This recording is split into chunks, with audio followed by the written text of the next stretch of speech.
Good afternoon. Today we are going to be talking about the laws and cases for bilingual education, and I am Chandler Shade. I'm the one who's going to be talking us through this. And so the first thing that I have for us is the Bilingual Education Act, and it was started in 1968 until 2002, and this is something that happened within the context of the civil rights movement. So this happened in that time where rights were being fought for. And so something that this had was it granted school districts and eligible entities money through a competitive grant process. So this was originally started for language minority students and who started growing rapidly in the population. So students who did not know a lot of English, students who didn't know how to learn because they didn't have the resources needed to understand. And so, like I said, this was originally designed to cater only to Mexican American or Spanish speaking students, but 37 other similar proposals introduced by other legislators were merged into the final bill. So what that means is that a lot of other people got together and were like, hey, there's more students than just the Spanish speaking that needs help. So they merged it into the final the bill, which led to the inclusion of all children of limited English speaking. So anyone who did not have English as a first language was able to get resources under this act. And so it stated that instruction in preschool and throughout the early grades should be in both Spanish and English should be taught as a second language. So they were saying that students' knowledge should be first introduced in their native language and then taught in English. That way they kind of get the feel for what they're learning and that they're not just hearing things and not really understanding what they're learning. So the next one that we are going to move into is the No Child Left Behind, and this was introduced in 2001 by President George W. Bush. It's also known as Title III. And so this changed dramatically the federal policies for language minority students. So it did so many things that were very opposite of what we just talked about. So it actually replaced the Bilingual Education Act and became known as the language instruction for limited English proficient and immigrant students. So the word bilingual is not even used anymore. So what that means is that anyone can get grant money to get this program. So the instruction in this could be done in any language. The native language was optional if they wanted to teach in it. So basically anyone who wanted grant money to have a program could get it. So the English language learners didn't really benefit.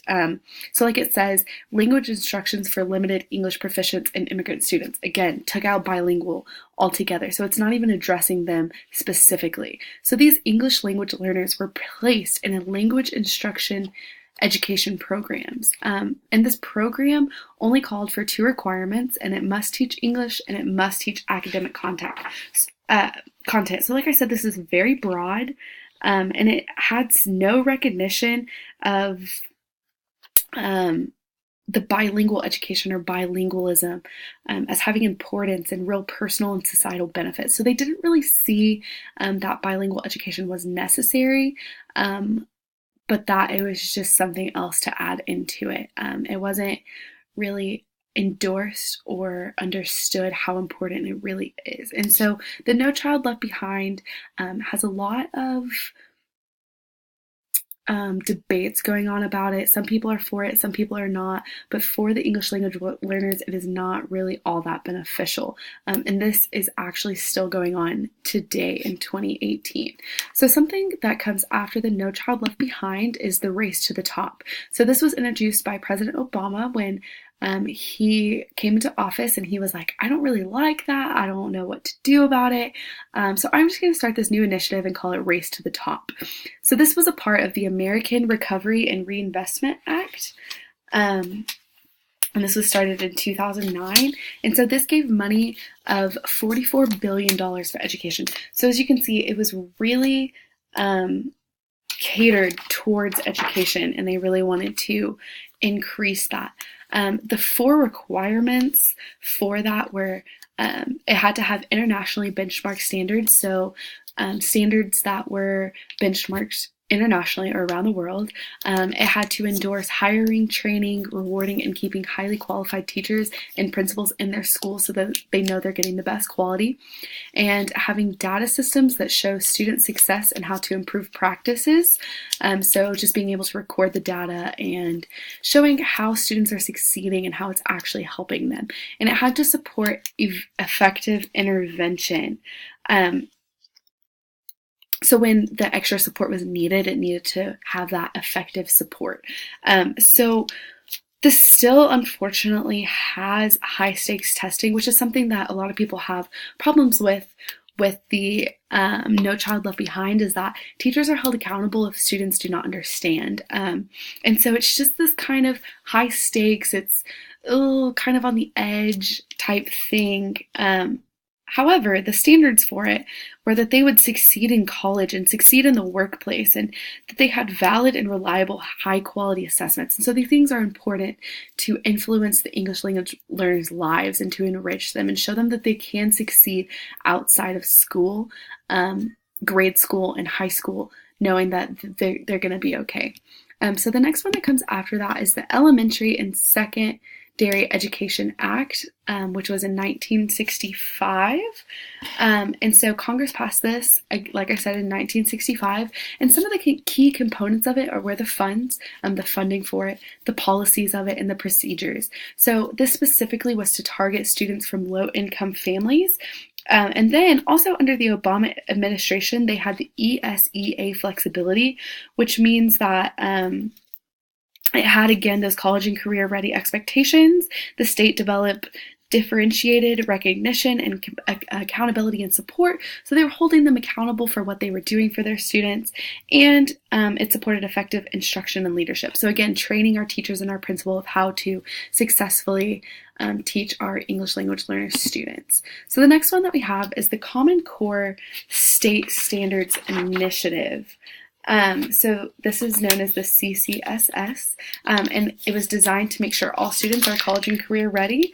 This is very important. As you can see, the past couple of acts have talked about this, and really it's to identify the essential knowledge and skills that students need, but it doesn't specify how they need to be taught. So it's giving them, hey, I need your students to know this, but you can teach it in the best way that you see fit, because ultimately the teachers are the ones in the classroom teaching the students. So with the Common Core, it does not directly help the English language learners.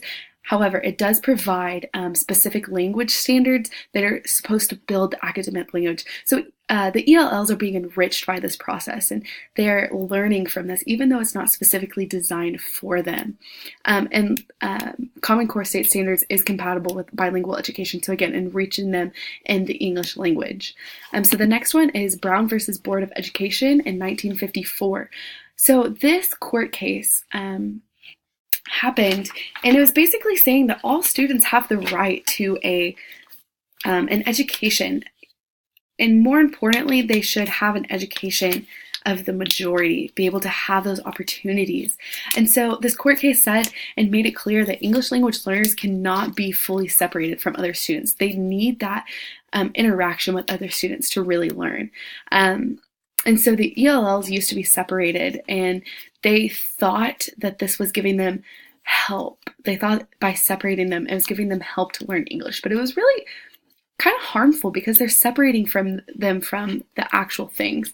So this was saying that the states are responsible for giving students equal education opportunities, and it gave an opening for high quality bilingual education programs.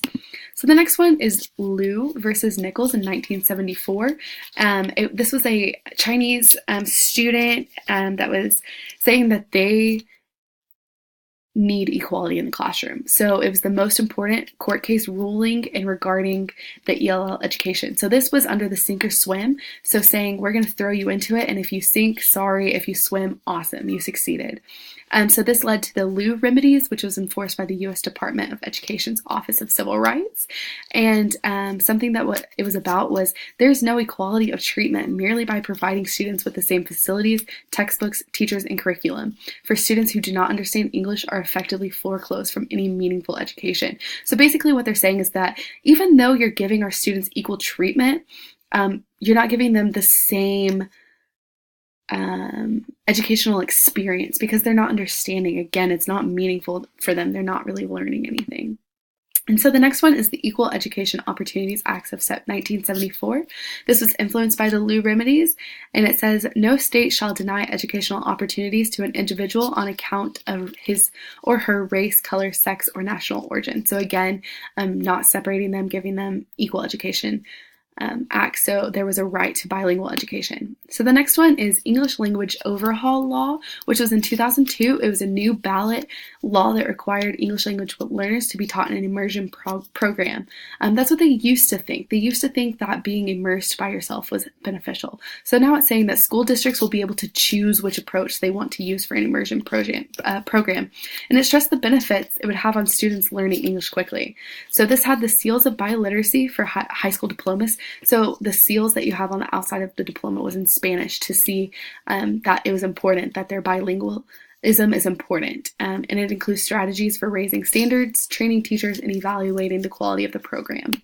So the next one is English Learner Roadmap. It was California's first new language policy in more than 2 decades. It's an online resource to help guide curriculum, standards, and instructions for ELLs. It replaces old regulations and is designed to help schools meet mandated federal and state education law requirements for teaching ELLs.